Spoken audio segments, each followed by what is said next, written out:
Dans les années 1970-1980, le chanteur C. Jérôme, de son vrai nom Claude Noël Gérard d'Hôtel, rencontre un succès fulgurant. Certains de ses titres, à l'image de Kisme, 1972, Himalaya, 1972, Si Estime-moi, 1974, Cindy, 1976, et Tu danses avec lui, 1985, sont encore aujourd'hui ancrés dans la culture musicale française et ont bercé l'adolescence de nombreux Français.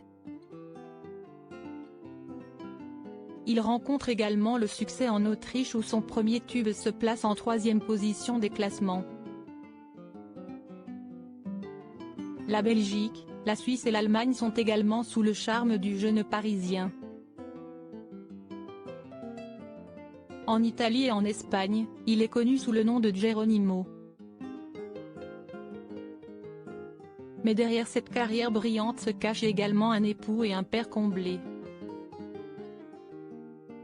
Dans les années 1970, il rencontre Annette avec qui il se marie. Fous amoureux, les Tourtereaux deviennent parents d'une petite Caroline, née en 1977. Mais le couple a mis très longtemps avant d'annoncer l'heureuse nouvelle. Dans une interview accordée au magazine Ici Paris en 2020, la veuve a révélé la raison de cette initiative, adulée par de nombreuses femmes. C. Jérôme tenait à son image.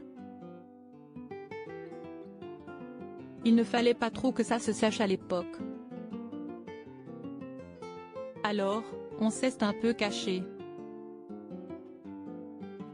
Il était considéré comme un chanteur à minette, il avait peur que les fans ne soient pas d'accord qu'il ait une vie de famille, expliquait alors Annette d'Hôtel.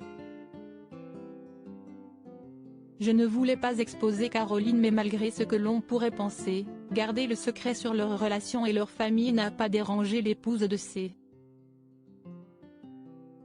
Jérôme, bien au contraire. Le fait de ne pas apparaître en public ne me gênait pas et puis je ne voulais pas exposer Caroline, assurait-elle ensuite, toujours auprès de Ici Paris. Aujourd'hui, la veuve se bat quotidiennement pour essayer de faire vivre la mémoire de son époux. Mais cette mission s'avère particulièrement difficile compte tenu du fait que les médias semblent avoir définitivement enterré l'artiste depuis sa mort en 2000, des suites d'un cancer généralisé. Les maisons de disques, les radios sont passées à autre chose. Pour les 20 ans, j'ai essayé de relancer pas mal de projets, compilations, rééditions, pour refaire parler de lui, mais rien ne s'est concrétisé.